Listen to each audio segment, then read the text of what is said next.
Você acha que os soldados romanos eram máquinas perfeitas de guerra, frias e invencíveis?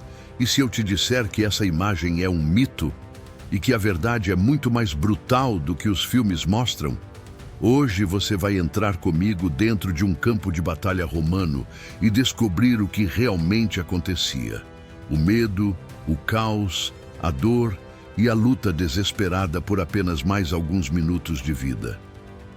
Fique até o fim, porque o que vou revelar vai mudar a forma como você enxerga Roma para sempre. Durante séculos, livros, pinturas e até o cinema alimentaram a ideia da legião como um exército de ferro, disciplinado e perfeito. Mas a realidade era muito mais humana e terrível. O campo de batalha romano não era ordem, era um inferno de poeira, gritos e sangue. A disciplina existia, sim, mas não era imune ao pavor. Eram homens, e homens tremem, caem, desobedecem, desmaiam. Homens que não sabiam se estavam vencendo ou apenas sobrevivendo. Antes de continuar, se esse início já mexeu com a sua visão sobre Roma, eu preciso te pedir uma coisa. Deixa o seu like agora e se inscreve no canal. Isso não é só um clique. É o combustível que me permite trazer para você histórias escondidas, revelações que quase ninguém conta e que vão transformar a forma como você entende o passado. Faça parte dessa comunidade que não se contenta com versões superficiais, mas busca a verdade nua e crua. Seu apoio é o que mantém viva essa jornada. Antes mesmo da primeira espada ser desembainhada, a guerra já havia começado. O campo de batalha romano era um teatro de tensão absoluta. Cada som podia ser o último aviso antes da morte. A ordem inicial não vinha de gritos, mas do som metálico e profundo da tuba e do cornu, instrumentos usados para transmitir comandos. Mas havia um problema. Em meio a dezenas de milhares de homens em movimento, o barulho era ensurdecedor.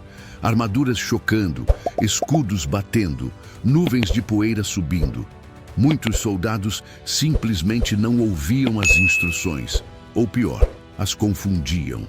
O historiador Plínio, o Velho, dizia que essas músicas eram a espinha dorsal da coordenação romana, mas na prática era como tentar comandar uma tempestade com um sussurro, e a poeira se tornava uma arma invisível. Tácito descreveu que, quando as coortes se moviam, levantavam cortinas espessas que cegavam os soldados. Em meio a esse véu, muitos nem sabiam se marchavam contra o inimigo ou contra seus próprios companheiros. As evidências arqueológicas confirmam esse caos. No campo de batalha de Kallifeld, escavações revelaram concentrações anormais de projéteis de chumbo e pontas de lança, em áreas fora da linha de avanço. Isso mostra falhas de comunicação, desorientação e até ataques lançados contra posições erradas. Mas havia um inimigo ainda mais cruel que a desorganização: o tempo.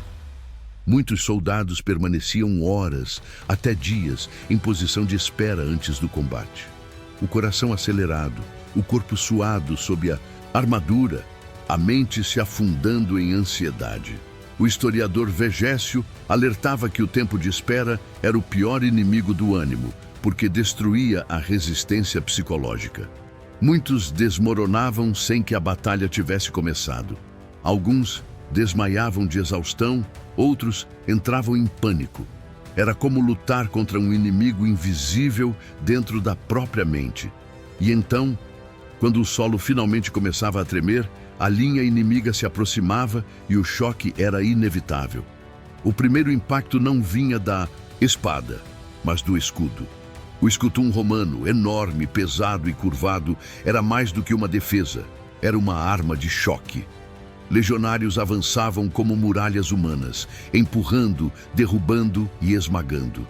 Júlio César, em seus relatos das guerras da Gália, escreveu que o som desses choques fazia a própria terra vibrar, como se fosse um trovão de carne e ferro. Esse momento era chamado de ímpetus, e nele não importava matar, mas quebrar o equilíbrio do inimigo, abrir brechas, empurrar alguns centímetros de cada vez. Ombro contra escudo, joelho contra perna, a luta era corpo contra corpo. O objetivo era resistir sem cair, porque quem ia ao chão dificilmente voltava a se levantar. Mas havia outro inimigo invisível que atacava todos igualmente: o calor. A famosa lorica segmentata, feita de tiras metálicas, protegia bem contra golpes, mas transformava o soldado em um forno vivo. Estudos modernos em arqueologia experimental mostram que, sob o sol direto, a temperatura dentro da lorica segmentata podia ultrapassar os 45 graus em menos de meia hora. Imagine lutar, correr e empurrar com dezenas de quilos de ferro sobre o corpo nesse calor sufocante. Respirar era um esforço. Manter o escudo erguido exigia uma força quase sobre-humana. O historiador Flávio Joséfo relatou casos em que soldados simplesmente desmaiavam em pé dentro da formação, permanecendo imóveis até que o corpo finalmente cedia e caía ao chão. E o combate mal havia começado. Na primeira linha, o espaço era inexistente, ombro contra ombro, peito contra as costas do companheiro à frente. Não havia como recuar, não havia como levantar o braço em golpes amplos. A batalha se decidia com estocadas curtas, rápidas e brutais. E cada movimento era uma luta contra o cansaço, contra a desidratação e contra o medo de ser o próximo a tombar. Vegésio, em seu tratado De Re Militari, era claro: o gladius não deveria ser usado como uma espada comum. Nada de golpes largos e vistosos. A verdadeira eficiência estava na estocada curta e precisa, direcionada ao ventre, à virilha, à garganta. Pontos vulneráveis onde a armadura não protegia totalmente. Um único golpe certeiro podia derrubar um inimigo em segundos. Mas acertar não era simples. O chão era um inimigo à parte, irregular, enlameado, coberto de sangue e vísceras. Muitos soldados escorregavam, tropeçavam e chegavam a lutar de joelhos, como relatou César em Bibracte, descrevendo homens que, mesmo caídos, ainda tentavam manter o escudo erguido. E havia ainda os companheiros mortos e moribundos. A primeira linha era também uma barreira de corpos, onde os vivos tropeçavam, eram agarrados por mãos ensanguentadas que imploravam socorro. Mas ninguém podia ajudar. O soldado que parava estava condenado. O som do campo de batalha era um inferno vivo. Não havia mais ordens audíveis, apenas gritos de dor, berros de fúria, o estrondo dos escudos, ossos se partindo e o tilintar do ferro contra ferro. Era como estar preso dentro de um forno onde cada segundo era uma luta por não cair. Porque no chão a morte era quase certa. E havia algo ainda mais aterrorizante: ver a formação se romper. A maior força da legião romana era sua coesão, aquele bloco compacto de homens avançando como uma muralha de ferro. Mas bastava um obstáculo no terreno, uma inclinação ou a queda dos primeiros homens e a linha se desmoronava.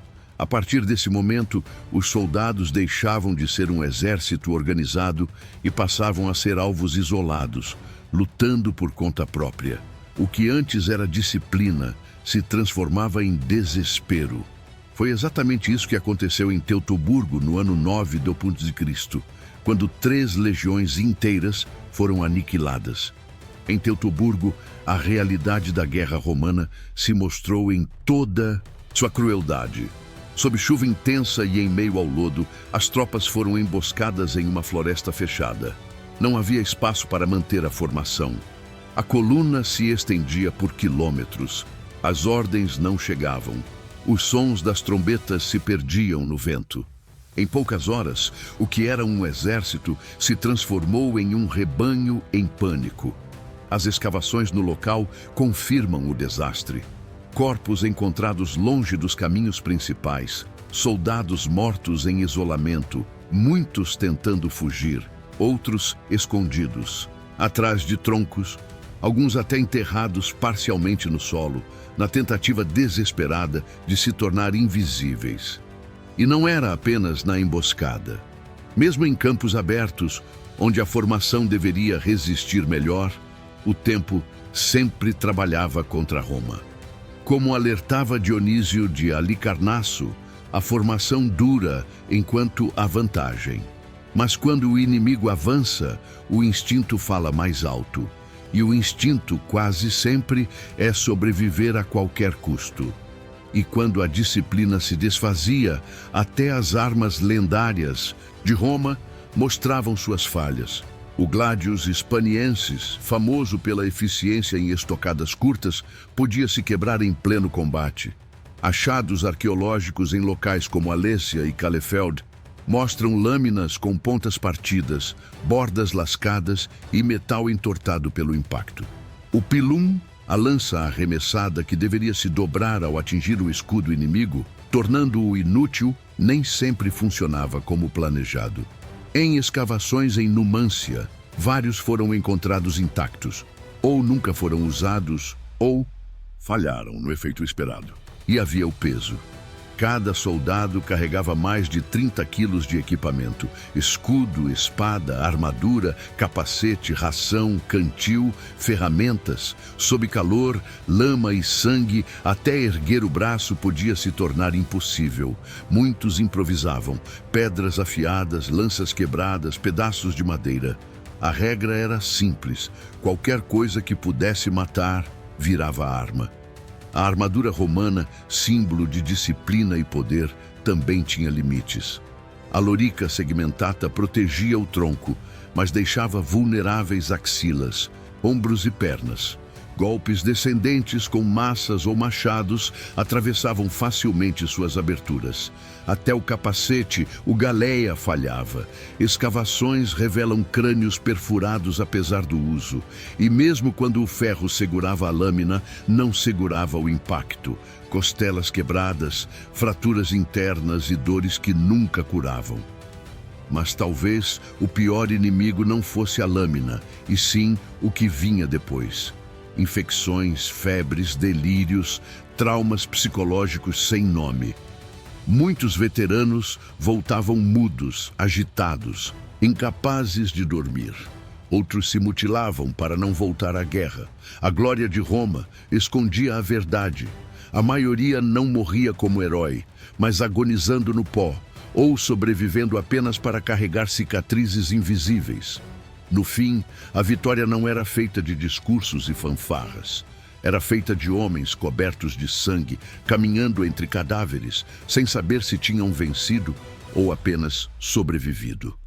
Essa era a verdadeira face da guerra romana. Não muralhas de ferro, mas carne, medo e silêncio.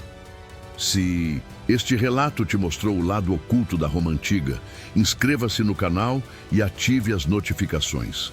Aqui você vai conhecer histórias que os filmes nunca ousaram contar. Se esse conteúdo já te entregou valor nos primeiros minutos, retribua com um like e inscreva-se no canal.